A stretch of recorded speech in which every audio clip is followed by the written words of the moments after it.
नमस्ते भाई, good evening बच्चों। क्या मैं आपको लाइव दिखाई दे रहा हूं?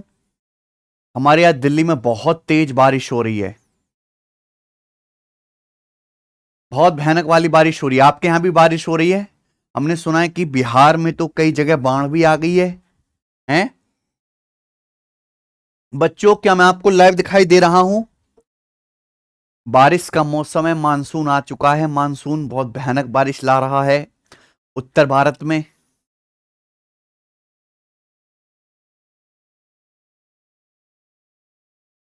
ओके, चले बच्चों शुरू करते हैं। वैसे तो सिंपल इंटरेस्ट पिछली क्लास में ही हमारा एंड हो जाता, पर पिछली क्लास में आईबी का नोटिफिकेशन आ गया था तो हमारे कुछ सवाल रह गए थे। इनको कर लेते हैं बच्चों। सिंपल इंटरेस्ट चैप्टर जो है हमारा खत्म, कंपाउंड इंटरेस्ट शुरू करना है। हुँ? हाँ सर, आईबी का फॉर्म फिल करें बेटा, ये तो आपकी अपनी क्षमताओं पर निर्भर करता है। ठीक है, चलो शुरू करते हैं। 17 सवाल तक हो चुके हैं। देखो, सिंपल इंटरेस्ट चैप्टर में दो ही शीट हैं। पहली शीट में फिक्स टाइप के सवाल हो चुके हैं, दूसरी शीट में मिसलेनियस सवाल हैं। चलो, सवाल नंबर 18 दिखाना। ये तो यूट्यूब वाला, ये नहीं है कि मैं भेजूंगा, बता दूंगा अभी। चलो बच्चों, इस सवाल को करेंगे जी। इस सवाल का क्या आंसर है? संजना बोरो 16,024% per annum simple interest. Savitri borrows 18,200 at 20% per annum simple interest. In how many years will their amounts of debts be equal? कितने सालों में उनके अमाउंट्स का जो डेप्ट है वो इक्वल हो जाएगा, बराबर हो जाएगा? ये सवाल है, जवाब दीजिएगा मेरे भाई। इस सवाल का क्या आंसर है? गजब का क्वेश्चन है मेरे दोस्तों। बिल्कुल बेसिक से मैं बता देता हूं। देखिए, दो लड़कियां हैं। पहली लड़की है संजना, उसने 16,000 रुपए उधार लिए 24% ब्याज की दर से, ठीक है। दूसरी लड़की है सावित्री, उसने 18,200 उधार लिए 20% पर एनम के सिंपल इंटरेस्ट पे। बोला कितने सालों में उनका अमाउंट्स का जो डेप्ट है वो इक्वल हो जाएगा। मैंने मान लिया टी सालों में। मैंने मान लिया कि टी सालों में इनका अमाउंट्स बराबर हो जाएगा। टी का मान निकालना है तो आपको अमाउंट्स बराबर करना है। अमाउंट्स बराबर क्या होता है बच्चों? प्रिंसिपल प्लस सिंपल इंटरेस्ट, ये आपका अमाउंट्स होता है। क्लियर है? आप बोलोगे यस सर, बिल्कुल क्लियर है। ठीक है जी। तो संजना ने 16,000 रुपए उधार लिए हैं मेरे भाई। तो मैंने मान लिया टी साल बाद अमाउंट दोनों का बराबर हो जाएगा 24% ब्याज की दर से। तो अमाउंट क्या आएगा? Principal plus simple interest. Simple interest क्या होता है मेरे भाई? प्रिंसिपल गुणा रेट परसेंट गुणा टाइम। प्रिंसिपल गुणा रेट परसेंट गुणा टाइम, ये अमाउंट हो जाएगा मेरे भाई टी साल बाद संजना का। अच्छा, सावित्री ने 18,200 रुपए उधार लिए, आपका प्रिंसिपल है। अमाउंट क्या आएगा? प्रिंसिपल प्लस ब्याज। ब्याज कितना आएगा? 18,200। ब्याज की दर 24% पर एनम की दर से सावित्री ने उधार लिए टी साल के लिए, मल्टीप्लाई बाई टी। ये टी साल बाद मेरे दोस्तों संजना का अमाउंट है, सावित्री का अमाउंट है। दोनों का amount this should be equal, बराबर होना चाहिए। यहां परसेंटेज से 2 जीरो कट जाएगा भाई, ये परसेंटेज से 2 जीरो कट जाएगा। क्लियर है? आप बोलोगे हां जी सर। ये क्या हुआ? ये 160 गुणा 24, ये 182 गुणा 24 ही हो जाएगा। नहीं, ये 24% है, 20% ब्याज की दर है। सॉरी, ये 20% ब्याज की दर है, 20% ब्याज की दर। अब केवल अमाउंट को बराबर करना है, कुछ नहीं करना। 16 गुणा 24 आ जाएगा भाई 384 टी। कितना आएगा? 182 का दुगुना आ जाएगा 364 टी। 364 टी इधर आएगा 364 टी। ये उधर चला जाएगा राइट साइड में। 18,200 में से 16,000 घटाएंगे 2,200, तो टी का ये आएगा 20 टी। 20 टी बराबर 2,200 मेरे भाई। तो यहां पे ये कितना आ जाएगा? अच्छा, यहाँ पे 2 जीरो, परसेंटेज से 2 जीरो तो कटेगा। ये 3840 होगा, 3640 होगा। तो 11 साल आ जाएगा फिर आंसर 11 साल इस सवाल का आंसर है। पहला ऑप्शन करेक्ट। कुछ भी नहीं था इस सवाल में, सब बच्चे कर पाए।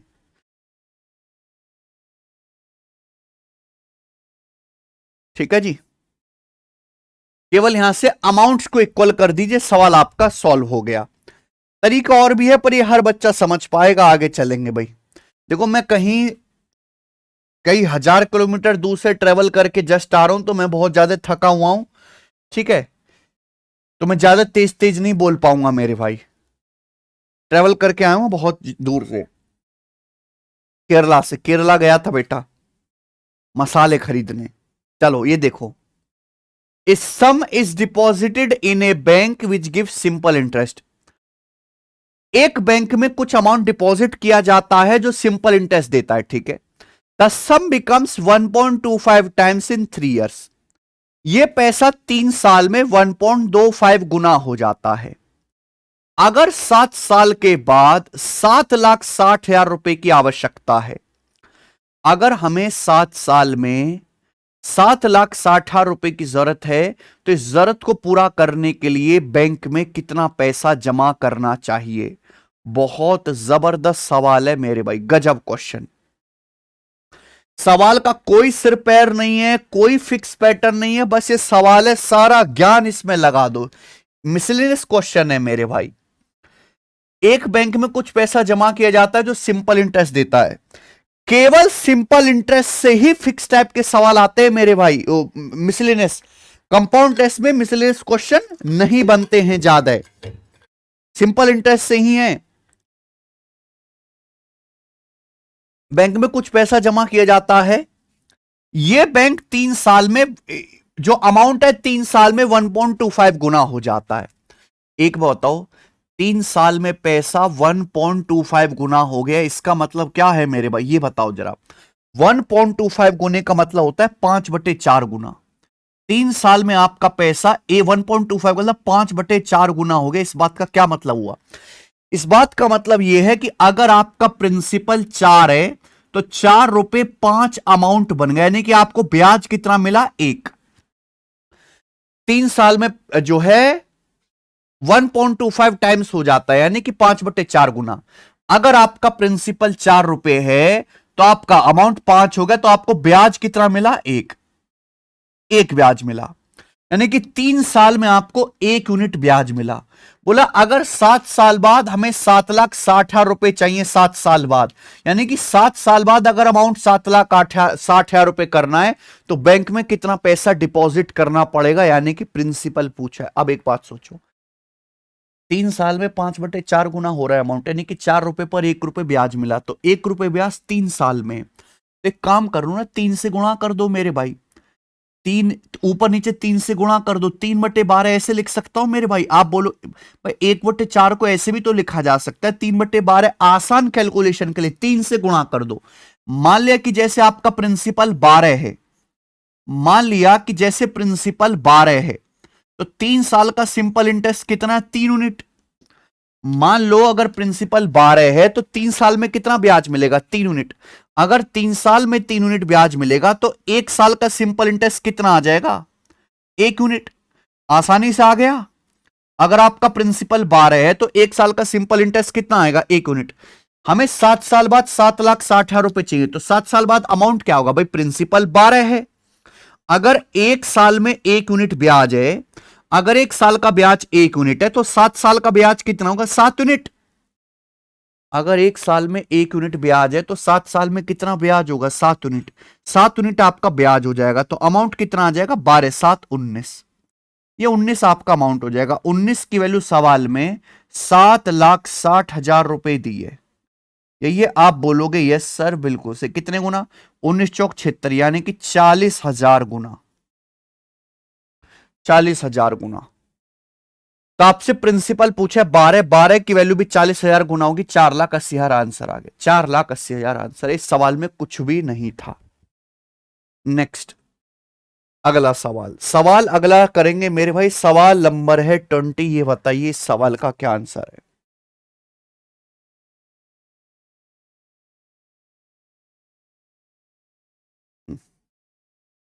बताओ।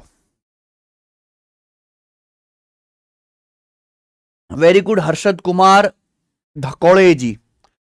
एक आदमी ने कुछ पैसा 15% सिंपल इंटरेस्ट पर और कुछ पैसा 20% सिंपल इंटरेस्ट पर निवेश किया, ठीक है। उसे 250.5 का ईयरली इंटरेस्ट मिला, ठीक है। अगर उसने इन्वेस्टमेंट को आपस में इंटरचेंज कर दिया होता, but if he had interchange the amounts invested, अगर वो अपनी इन्वेस्टमेंट को इंटरचेंज कर दे तो उसे 10 रुपए ज्यादा इंटरेस्ट मिलेगा, 10 रुपए, ठीक है। उसने 15% सिंपल इंटरेस्ट पर कितना पैसा इन्वेस्ट किया? 15% सिंपल इंटरेस्ट पर कितना पैसा इन्वेस्ट किया? बहुत बढ़िया सवाल है। देखिए, इस सवाल को जल्दी करने के लिए आपको यहां पर शिफ्टिंग मेथड लगाना पड़ेगा। बेसिकली ये जो सवाल है, दो इक्वेशन को सॉल्व करने वाला है, मैं आपको बताऊंगा। देखिए, मान लिए एक आदमी ने कुछ पैसा इन्वेस्ट करा 15% सिंपल इंटरेस्ट पे, कुछ पैसा इन्वेस्ट करा 20% के सिंपल इंटरेस्ट पे। तो ये मान लेता हूं मैं ए और बी। यहां पे बेसिकली आपको दो केस दिए हुए हैं, दो केस। एक आदमी ने कुछ पैसा इन्वेस्ट किया 15% के सिंपल इंटरेस्ट पे, माना ए रुपए इन्वेस्ट किया 15% सिंपल इंटरेस्ट पे, बाकी बी रुपए इन्वेस्ट किया उसने 20% के सिंपल इंटरेस्ट पे। क्या आपको मेरी बात समझ में आ गई है? बोलो। और उससे ब्याज कितना मिला? एक साल में 250.5 रुपए का ब्याज मिला, 250.5 रुपए का ब्याज मिला। ये मैं नहीं सवाल कह रहा, ये पहली क्वेश्चन है जो सवाल में बोली है। एक आदमी ने कुछ पैसा, मान लिए ए रुपए इन्वेस्ट किया 15% सिंपल इंटरेस्ट पर, और बाकी बी रुपए इन्वेस्ट किया 20% के सिंपल इंटरेस्ट पर। कुल एक साल में 250.5 का ब्याज मिला, ठीक है जी। सवाल में एक्चुअली यह पूछा गया है कि उसने 15% सिंपल इंटरेस्ट पर कितना पैसा इन्वेस्ट किया था, यानी कि ए का मान। 15% सिंपल इंटरेस्ट पर कितना पैसा इन्वेस्ट किया गया था, ए का मान पूछा गया है इस सवाल में बेसिकली। क्लियर? दूसरी क्वेश्चन पढ़ो। अगर उसने इन्वेस्टेड अमाउंट को इंटरचेंज किया होता तो 10 रुपए ज्यादा ब्याज मिलता। अगर वो इन्वेस्टेड अमाउंट को आपस में बदल देता तो 10 रुपए ज्यादा ब्याज मिलता। इसका मतलब कि भाई, अगर इन्वेस्टेड अमाउंट को आपस में बदलने का क्या मतलब है कि भाई, अगर वो पहला हिस्सा ए इन्वेस्ट करता 20% ब्याज की दर से, और ये बी इन्वेस्ट करता 15% ब्याज की दर से, इंटरचेंज कर दिया कि नहीं कर दिया? बताओ। इंटरचेंज कर दिया। पहले 15% की दर से इन्वेस्ट कर रहे था, 20% की दर होगी। ये पहले बी 20% की दर से इन्वेस्ट कर रहे था, 15% की दर होगी।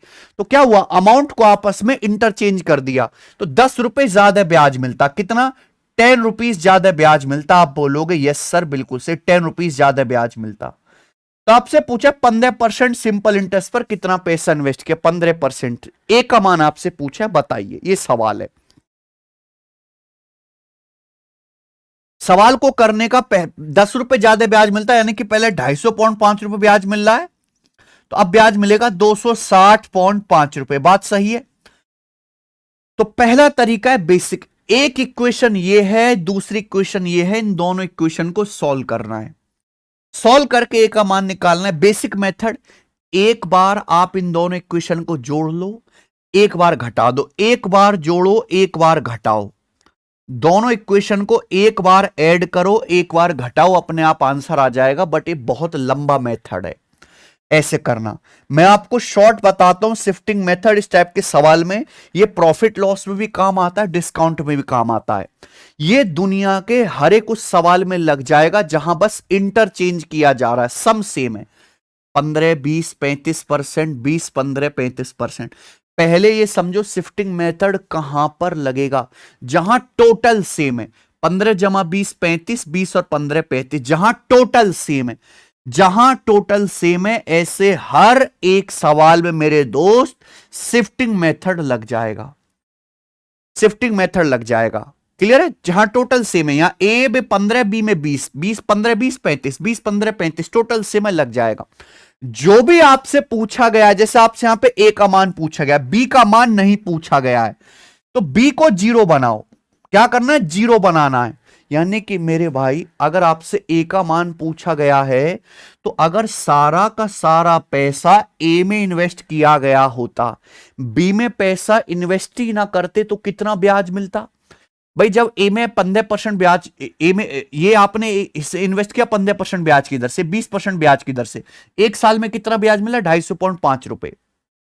अगर अमाउंट को आपस में इंटरचेंज कर दें कि ये 20% ब्याज की दर से, ये 15% ब्याज की दर से इन्वेस्ट करें तो 10 रुपए ज्यादा ब्याज मिलेगा। हमें ए का मान निकालना है, हमेशा बढ़ती डायरेक्शन में काम करो, ए का मान निकालना है। देखो जब ए में ब्याज की दर 5% बढ़ाते हैं मेरे भाई, तो यहां पर 10 रुपए ज्यादा ब्याज मिलता है कि नहीं मिलता है? आप बोलूंगा सर मुझे बी को जीरो करना है मेरे भाई, बी को जीरो करना है, यानी कि ये 15% बी में इन्वेस्ट ना करके अगर ए में ही इन्वेस्ट किया जाए, अगर ये 15% बी में इन्वेस्ट ना करके ए में ही इन्वेस्ट किया जाए, तो मुझे बताओ ए में मेरे दोस्तों कितना ब्याज एक्स्ट्रा मिलेगा। जब ए में 5%, जब ए में ब्याज की दर 5% बढ़ाते हैं तो 10 रुपए ब्याज ज्यादा मिलता है। भाई यहां बी में 15% इन्वेस्ट कर रहे हैं, ब्याज की दर 15% है, ये अगर बी में इन्वेस्ट ना करके सारा का सारा पैसा ए में ही इन्वेस्ट किया जाए तो कितना ब्याज मिलेगा मेरे भाई, जल्दी से बताइए, ये आपको लॉजिक करना है। देखो अगर यहां ब्याज की दर 5% ज्यादा होगी तो यहां ऑटोमेटिकली 5% कम हो जाएगा ना भाई। अगर यहां 15% ज्यादा इन्वेस्ट करोगे तो यहां 15% कम इन्वेस्ट करोगे ना, 15 माइनस 15 क्या आ जाएगा, ऑटोमेटिकली 0% हो जाएगा। क्लियर है मेरे भाई? आप बोलोगे आंसर मुझे बी को निकालना ही नहीं है तो बी को जीरो बनाने की कोशिश करो। जब ए में 5% ज्यादा इन्वेस्ट करोगे तो 10 रुपए ब्याज एक्स्ट्रा है, जब ए में 15% ज्यादा इन्वेस्ट करोगे तो कितना ब्याज एक्स्ट्रा होगा, जवाब दीजिए। 5 का दुगुना है 10 रुपए, 5% का दुगुना 10 रुपए, तो 15% का दुगुना आएगा 30 रुपए, 15% का दुगुना आएगा 30 रुपए, आ जाएगा कि नहीं? यानी कि ए में कितना पैसा इन्वेस्ट किया गया, 20 और 15 35%। ए में कितना पैसा इन्वेस्ट किया गया 35%, बी में कितना हो जाएगा 0%। टोटल सेम रहेगा 15 20 35, 20 15 35, 35 0 35, टोटल सेम रहेगा।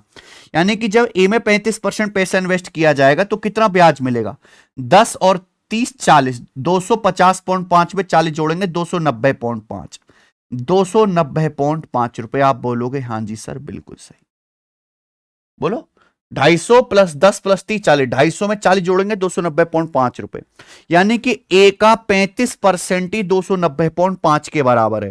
तो ए की वैल्यू कितनी है 290.5, जो है 35% की वैल्यू, 1% की वैल्यू बटे 35, 100% की वैल्यू आएगी मल्टीप्लाई बाय 100। ये सवाल का आंसर आ गया, एक स्टेप में सॉल्व। 0 से डेसिमल, 5 दूनी 10 और ये 5 सत्ते 35, 7 चौक 28, 1 7 एकम 7, 3 7 पंजे 415 का दुगुना 830 रुपए। तो ए की वैल्यू 830 रुपए आ गई और यही सवाल का आंसर है। बात खत्म, ऑप्शन नंबर बी करेक्ट है। मुझे लगता है सब बच्चे समझ पाए हैं। इसे कहते हैं शिफ्टिंग मेथड। आगे चलेगा अगला सवाल। सवाल है आपके सामने 21वां, बनाओ बेटा 21वां सवाल। अमन 68,500 रुपए का एक रेफ्रिजरेटर खरीदता है। ही पेस 18,500 एट वंस। 18,500 रुपए वो तुरंत पेमेंट करता है, बाकी पैसा 22 महीने के बाद जो है वो पे करता है, जिस पर सिंपल इंटरेस्ट लगाया जाता है 15% पर एनम का। तो पूछा रेफ्रिजरेटर के लिए उसने कुल कितना पेमेंट किया रेफ्रिजरेटर के लिए। बहुत बढ़िया सवाल है मेरे भाई, बहुत बढ़िया सवाल है, गजब का क्वेश्चन है। देखो मजा आएगा आपको इस सवाल करके। फिक्स टाइप का सवाल नहीं है। देखो एक रेफ्रिजरेटर की कीमत है 68,500 रुपए। अमन ने एक रेफ्रिजरेटर खरीदा जिसकी कीमत है 68,500 रुपए। 68,500 रुपए में से 18,500 रुपए उसने तुरंत कैश दिया मेरे भाई। ये लो भाई 68,500 का स्कूटर है, ये लो 18,500 रुपए कैश। तो 68,500 में से 18,500 तो तुरंत दे दिया, बचा कितना 68,500 में से 18,500 घटा दिए, बचा 50,000। बोला कि भैया इस 50,000 रुपए को मैं बाद में दूंगा, उधार दे कर दो। तो इस बचे को मेरे प्यारे, इस बचे हुए पैसे को 22 महीने बाद देता है, जिस पर 22% का ब्याज लगाया जाता है। तो उसके द्वारा कुल कितना पेमेंट किया गया। अब आप बताओ 50,000 रुपए वो 22 महीने बाद लौटाता है, तो 50,000 रुपए पर ब्याज कितना लगेगा। ब्याज होता है प्रिंसिपल गुणा रेट परसेंट गुणा टाइम। ब्याज की दर 15% है। एक साल में 15%, टाइम कितना, 22 महीने, 22 महीने बाद लौट आता है। 22 महीने का मतलब क्या हुआ प्यारे बच्चे, एक साल में 12 महीने होते, तो 22 महीने का मतलब 22/12 साल।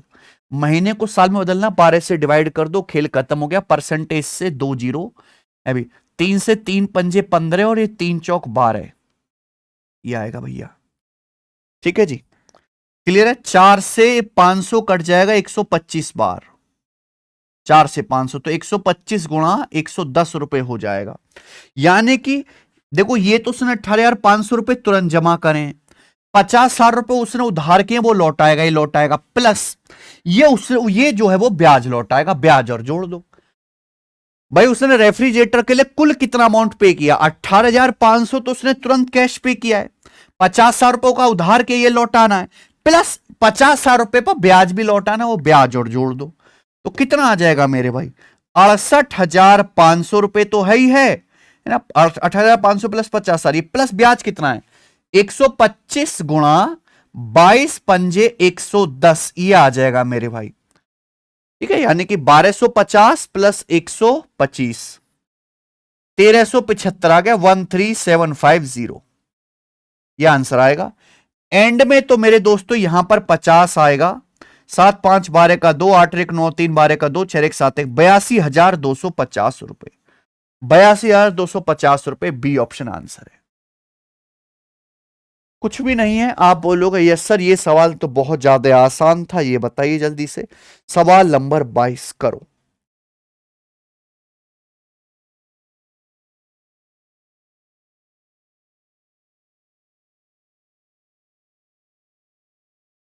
बहुत अच्छा सवाल है प्यारे बच्चे, बहुत अच्छा।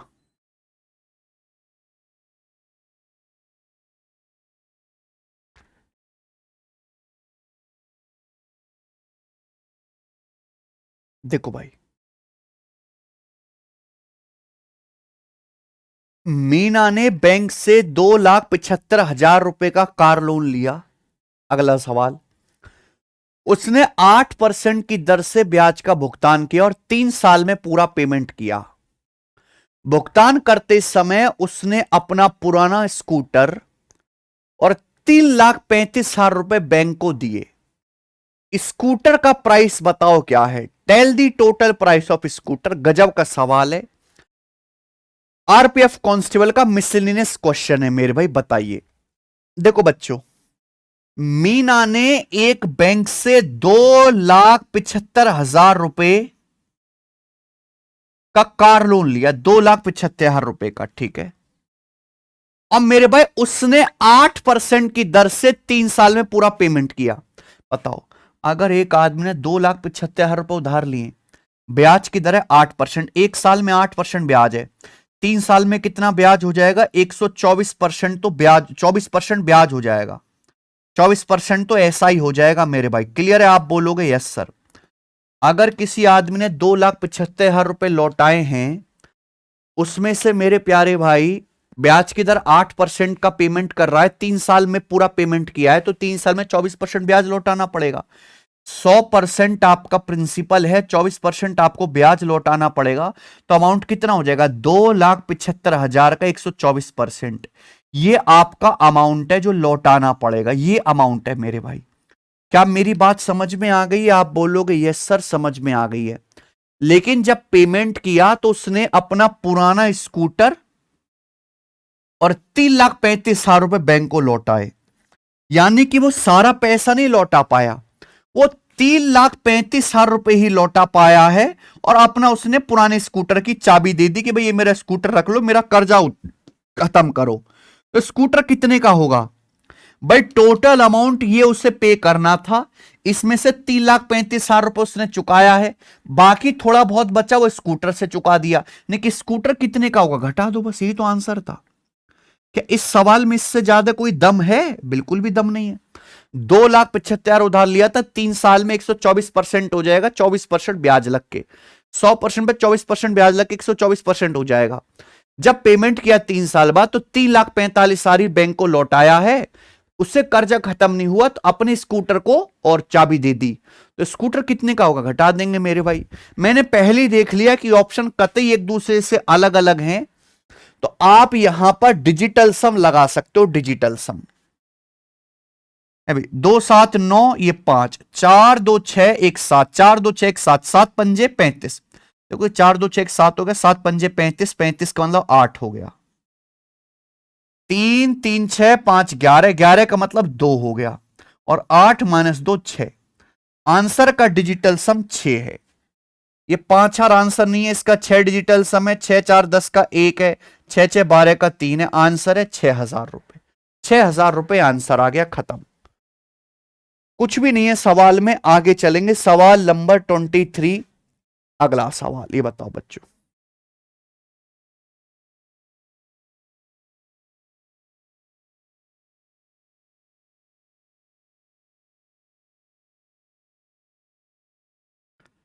गजब का सवाल है मेरे भाई।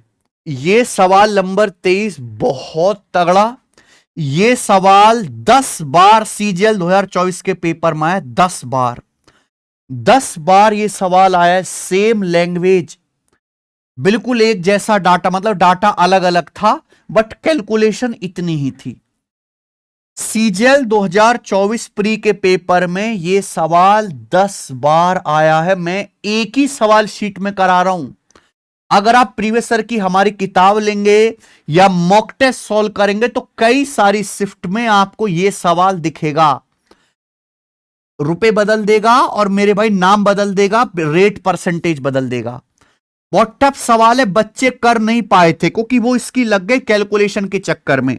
अब सवाल देखो, इस सवाल की डाटा और कैलकुलेशन इतनी ज्यादा है कि आप एग्जैक्ट कैलकुलेशन कर ही नहीं पाओगे एग्जाम में मेरे भाई, इतना समय ही नहीं होता है।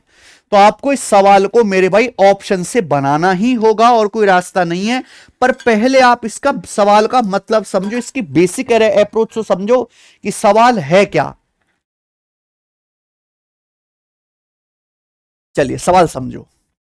सवाल यह है बच्चे कि मोहन ने 4,22,092 रुपए उधार लिए एक बैंक से 20% की दर से। मोहन ने 4,22,092 रुपए उधार लिए मेरे भाई 20% पर एनम के सिंपल इंटरेस्ट पर, ठीक है। पहले साल के एंड में, पहले साल के एंड में वो 21,679 रुपए लौटाता है। At the end of the first year ही repays 21679 towards return of principal amount borrowed. ये लाइन खतरनाक है, पहला आप इस सवाल को समझो। देखिए, मोहन ने 4,22,000 रुपए उधार लिए हैं 20% के ब्याज की दर पर, ठीक है। एक साल के एंड में उसने 21,679 रुपए लौटा दिए। ये 21,679 रुपए जो लौटाए हैं ये माइनस होंगे। ये माइनस किस में से होंगे? प्रिंसिपल में से। पहले साल के एंड में वह उधार ली गई मूल राशि यानी कि प्रिंसिपल की वापसी के लिए 21,689 रुपए चुकाता है। एक साल बाद जाके कहता है, लो भैया मेरे 21,689 रुपए तुम रख लो और मेरा प्रिंसिपल कम कर दो, प्रिंसिपल में से घटा दो। लेकिन कर्जा तो निपटा नहीं। आगे बढ़िए। Mohan clears all pending dues at the end of second year including interest payment that accrued during the first year. Mohan second year के एंड में अपना सारा जो है लोन चुकाता है, सारा पेंडिंग अपना कर्जा चुका देता है, जिसमें पहले साल का ब्याज भी शामिल है। पहले साल का तो ब्याज लौटाया नहीं उसने। एक साल के बाद बेशक 21,679 रुपए लौटाए, लेकिन यह ब्याज नहीं लौटाया, यह उसने प्रिंसिपल कम करवा लिया। अपना प्रिंसिपल, उधारी का जो धनराशि थी वो कम करवा ली। उसने सारा कर्जा चुकाया है 2 साल के एंड में, जिसमें फर्स्ट ईयर का इंटरेस्ट भी होगा। तो आप बताओ सेकेंड ईयर के एंड में उसे कितना पैसा लौटाना पड़ेगा? सेकेंड ईयर के एंड में कितना पैसा उसे लौटाना पड़ेगा? क्या आपको मेरी बात समझ में आ गई है? आप बोलोगे यस सर बिल्कुल समझ में आ गई है, कोई परेशानी नहीं है। अब मेरी बात गौर से सुनेगा। पहले बेसिक मेथड, एक एक बात समझते हैं, ध्यान सुनेगा। टाइम शुरू हुआ, मोहन 4,22,92 उधार ले आया। साल शुरू हुआ, मोहन 4,22,092 उधार लेके आ गया। आप बोलोगे हाँ जी सर। एक साल तक मोहन के पास उधारी का पैसा रहा, एक साल तक। एक साल के बाद क्या किया मोहन ने, इस 4 लाख, एक साल के बाद मोहन ने 21,679 रुपए लौटा दिए।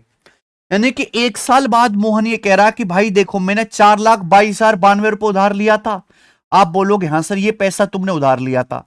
अब एक काम करो, इसमें से 21,679 रुपए कम कर दो, यानी कि अब जो मुझे ब्याज देना है वो पूरे 4,22,092 पे ब्याज नहीं दूंगा। अब मैं केवल इतने पैसे पर ब्याज दूंगा मेरे भाई, मैं केवल इतने पैसे पर ब्याज दूंगा। यानी कि एक साल बाद उसने अपना प्रिंसिपल 4,22,092 से 21,689 रुपए कम करवा लिया। चलो, और उसके एक साल बाद उसने अपना सारा लोन चुका दिया। ये यहां पे उसने अपना सारा लोन पटा दिया। ये बोला है 2 साल के एंड में उससे अपना कर्जा खत्म करने के लिए कितना लोन चुकाना पड़ेगा। 2 साल के एंड में अपना कर्जा खत्म करने के लिए कितना लोन चुकाना पड़ेगा। क्या आपको मेरी बात समझ में आ गई है मेरे भाई? 2 साल के एंड में कर्जा खत्म करने के लिए कितना लोन चुकाना पड़ेगा, ये है। यानी कि बेसिकली इस सवाल में कोई दम है ही नहीं। इस सवाल में एक्चुअली कोई दम है ही नहीं। आप ना बस यहां पे कंफ्यूज किया गया है। मोहन ने पैसा उधार लिया 20% की दर से, कितना, 4,22,092 रुपए। एक साल बाद बोला कि भाई साहब देखो 21,689 रुपए आप रख लो, ठीक है, 679 रुपए सॉरी, आप रख लीजिए। और भैया मेरा ना प्रिंसिपल, मैं कोई ब्याज नहीं लौटा रहा आपको, ब्याज चढ़ने दो मुझ पे। 4,22,092 रुपए में से 21,629 रुपए कम कर लीजिए। मेरे प्रिंसिपल की राशि में से 21,679 घटा दीजिए। अब वो एक साल के बाद, यानी कि 2 साल के एंड में सारा कर्जा चुकाता जिसमें ब्याज भी शामिल है, तो कितना पेमेंट लौट आएगा। अब एक बात ध्यान से सुनेगा मेरे भाई, देखो कर्जा खत्म करने के लिए एक एक पैसा पाई पाई लौटाना पड़ता है, प्रिंसिपल भी और सिंपल इंटरेस्ट भी, ये सब लौटाना पड़ता है, ठीक है। 4,22,000 रुपए कर्जा लिया था, वो तो लौटाना ही लौटाना है।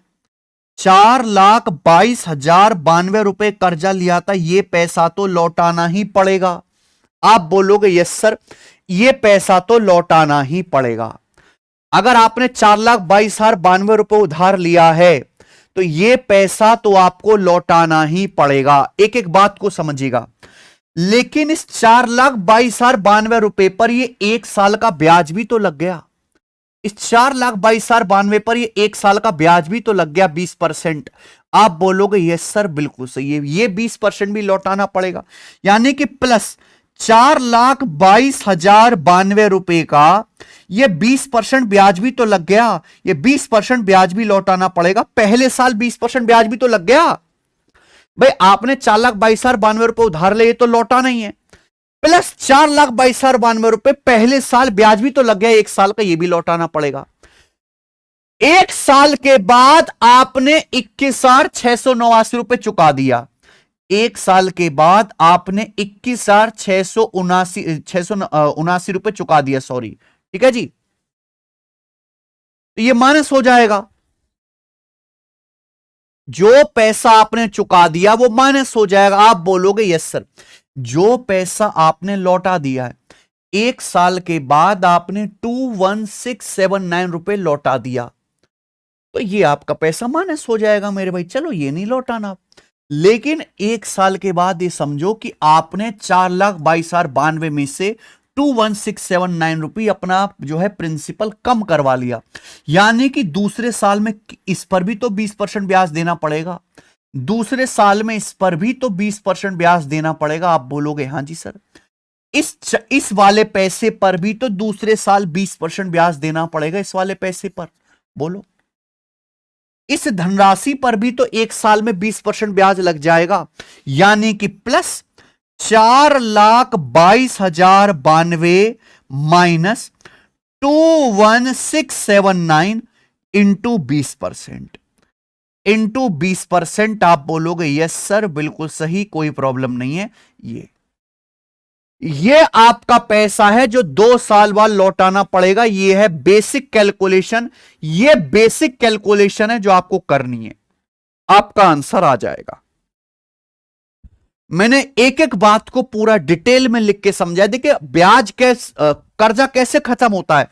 कर्जा खत्म होगा जब आप प्रिंसिपल भी लौटाओगे प्लस ब्याज भी लौटाओगे। आपने 4,22,92 उधार लिया, वो तो लौटाना नहीं लौटाना है। 4,22,92 पर 1 साल का 20% ब्याज भी लौटाना पड़ेगा। 1 साल बाद आप 21679 चुका देते हो तो 21679 आपके कर्जे में से माइनस हो गया। लेकिन 1 साल बाद आपका प्रिंसिपल रह गया 4,22,92 माइनस 21679। अब इस पैसे पर 1 साल का ब्याज 20% भी तो लौटाना पड़ेगा, यानी कि इसका 20% और ऐड कर देंगे। ये आपका आंसर आ गया। और मेरे भाई इसको कैलकुलेशन कर लेंगे, हो जाएगा मेरे दोस्तों, खेल खत्म। ठीक है, ना तो कैलकुलेशन करना कोई आसान काम है, ना इतना लंबा लिखने की जरूरत है मेरे भाई। ना तो कैलकुलेशन करना कोई आसान काम है, ना इतना लंबा लिखने की जरूरत है। हटाओ। अब मेरे प्यारे भाई इस बात को आप समझिए,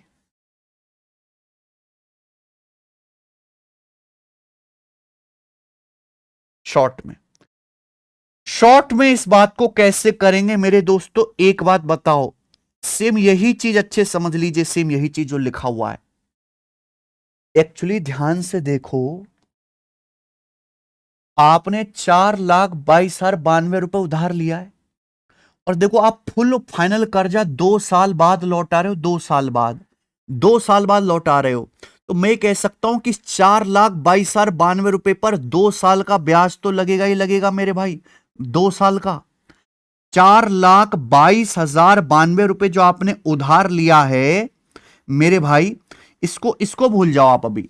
4,22,92 रुपए जो आपने उधार लिया है, आपने फुल कर्जा लौटा है 2 साल के एंड में, तो ये तो 4,22,000 तो लौटाना ही, 4,22,92 प्लस 2 साल का ब्याज भी लौटाना है।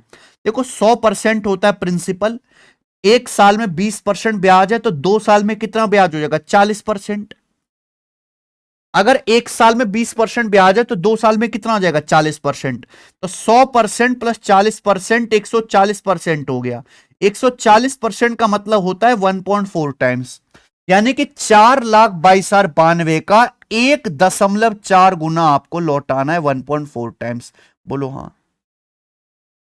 अगर आपने आज 4,22,92 रुपए उधार लिए हैं, ब्याज की दर है 20% पर एनम, तो 2 साल में आपको 4,22,92 का 140% या 1.4 गुना लौटाना पड़ेगा, 1.4 टाइम्स लौटाना पड़ेगा मेरे भाई। क्लियर है? लेकिन बीच में एक झोल है। बीच में झोल यह है कि 1 साल के बाद आपने अपना प्रिंसिपल 21679 रुपए कम कर दिया। 1 साल बाद एक्चुअली आपने 21679 लौटा दिया है। जब आपने 1 साल बाद 21679 लौटा दिया है, तो यह पैसा तो माइनस होगा ही होगा, यह तो माइनस होगा ही होगा। लेकिन 21679 पर जो 1 साल का ब्याज लगता मेरे प्यारे भाई, वो भी माइनस हो जाएगा। 21679 रुपीस पर देखो 1 साल के बाद आपने 21679 लौटा के अपना प्रिंसिपल कम करवा लिया, तो 21679 तो माइनस होगा ही होगा। लेकिन जो आपने प्रिंसिपल कम करवाया है 21679, उस प्रिंसिपल का 20% ब्याज भी तो कम देना पड़ेगा, यानी कि 21679 तो है ही पूरा का पूरा जो कम होगा, प्लस 1 साल का 20% ब्याज भी आपको कम देना पड़ेगा। तो 100% प्लस 20% 120%। 120% का मतलब होता है 1.2 टाइम्स, 1.2 टाइम्स 1.2 गुना। यानी कि मेरे भाई आपको पूरा ये पैसा नहीं लौटाना पड़ेगा, इसमें से 21679 इंटू 1.2 गुना माइनस कर दीजिए, यही पैसा लौटाना पड़ेगा। जस्ट ये कैलकुलेशन आपको करनी है मेरे दोस्त। क्या आपको बात समझ में आई? दिमाग लगाने वाली चीज है मेरे भाई, दिमाग लगाने वाली चीज। बहुत सारे बच्चे गलती ये कर देंगे कि इसमें से केवल 21679 माइनस करेंगे। आपने एक साल बाद 21679 लौटा दिया है, तो जो आपने पैसा लौटा दिया है वो आपके प्रिंसिपल में से कम हो जाएगा। तो 21679 तो कम होना ही होना है, लेकिन शायद आप एक चीज भूल गए कि जब आपने 21679 लौटाया तो आपका प्रिंसिपल कम हुआ, तो उस 21679 पर इस एक साल का ब्याज थोड़ा देना पड़ेगा। ये 21679 तो आपने देके खत्म कर दिया एक साल बाद ही, तो उस 21679 पर एक साल का ब्याज थोड़ा देना पड़ेगा उस प्रिंसिपल पर, यानी कि 21679 का 20% और आपको कम देना पड़ेगा मेरे भाई ब्याज। क्लियर है? तो टोटल क्या आ जाएगा 21679 का 120% या 1.2, ये एक्चुअल में आपको लौटाना पड़ेगा। अब देखो, या तो आप डिजिटल सम लगा लो, या मेरे भाई यहां से पहले यूनिट रेट देख लेते, यूनिट रेट मैच कर लो। देखो 14 दूनी 28 का 8, 14 दूनी 28 का 8 हासिल दो, 14 निम्न 126 और 2 128, यानी कि 8.8 आ रहा है यहां पर। यहां से क्या आएगा मेरे दोस्तों इसका यूनिट रेट? 12 निम्मा 108 का 8 हासिल 10, 12 सत्ते 84 और 10 94 आ रहा है, 94 यानी कि 4.8 आ रहा है। तो जब मैं माइनस करूंगा ना 8.8 में से 4.8, तो 4.0 आएगा, यानी कि एंड में 4 आएगा। तो ये वाला आंसर हो जाएगा डी आंसर हो जाएगा इसका।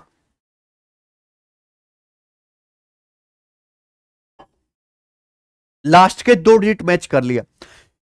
इस सवाल को 99% बच्चे 10 शिफ्ट में नहीं कर पाए थे इस सवाल को, यानी कि लाखों बच्चों के द्वारा पिछले साल छोड़ा गया ये सवाल था रियल पेपर में। क्योंकि बच्चे गलती क्या करेंगे, जो बेसिक से एक एक स्टेप लिख रहा है उसको तो भूल ही जाओ कि वो सवाल करेगा, और जो शॉर्टकट अपना रहा है, जो थोड़ा दिमाग लगा रहा है, वो गलती ये कर देगा कि भाई 4,92,92 का 140% माइनस 2169 कर देगा। जबकि गलती क्या हो गई? गलती ये हो गई कि 21679 जो आपने एक साल बाद लौटा है वो तो माइनस होगा, लेकिन ये 21679 प्रिंसिपल में से कम हो गया। तो जो प्रिंसिपल कम हुआ है उस पर भी तो 20% ब्याज कम देना पड़ेगा, यानी कि 1.2 माइनस होगा। लास्ट के 2 डिजिट निकाल लो केवल। 14 जैसे गुणा करूंगा, लास्ट के 2 डिजिट कहेंगे, 14 दूनी 28 8 हासिल दो, 14 में 126 और 2 128, यानी कि 8.8 या 4.8 माइनस करेंगे तो एंड में 4 आएगा, एक ही ऑप्शन में। खत्म। ठीक है जी। आखिरी सवाल, सवाल नंबर 24।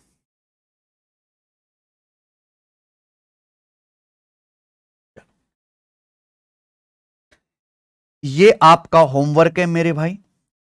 इस सवाल को मैं आपके ऊपर छोड़ता हूं। इस सवाल का आंसर आप मुझे कमेंट्स में करके बताइएगा। मैं इसका आंसर भी बता दे रहा हूं, डी ऑप्शन। ठीक है, सॉल्व करके आप देखिएगा। 23 सवाल मैंने आपको मिसलेनियस करा दिए, 24वां ये आपका है जो आपको करना है। और इसी के साथ ये सिंपल इंटरेस्ट जो चैप्टर है ये पूरी तरीके से मेरे दोस्तों यहां पर खत्म समाप्त होता है। ठीक है जी। सीआई करेंगे अब मेरे दोस्तों आप, आज नहीं कल से करेंगे दोस्त, वैसे ही थकावट इतनी ज्यादा है। आज इतना ही। एक चीज और, एसएससी ने मेरे भाई टीसीएस को भगा दिया है। नई कंपनी आपका पेपर बनाएगी, नए वो होंगे, तो हमारी वेबसाइट पे नया इंटरफेस आ गया है। अब जो आप पेपर अभी तक जिस इंटरफेस के साथ आप पेपर देते थे ना, वो ग्रीन कलर का बैकग्राउंड आता था, book mark, save and next आता था, वो सब चेंज हो गया है। अब आपको, ठीक है मेरे भाई, नए पैटर्न पे मॉक टेस्ट देने पड़ेंगे नए इंटरफेस के साथ। तो नया इंटरफेस हम अपनी वेबसाइट पर लेके आ गए हैं। लाइव मॉक टेस्ट अभी चालू है, आप ये लाइव मॉक टेस्ट चला के एक बार देख लो। एक मॉक टेस्ट लगा के देख लो कि अब आपका पेपर किस इंटरफेस पे होने वाला है कम से कम। ठीक है जी, चलिए तो आज इतना ही, बाकी कल से बाय।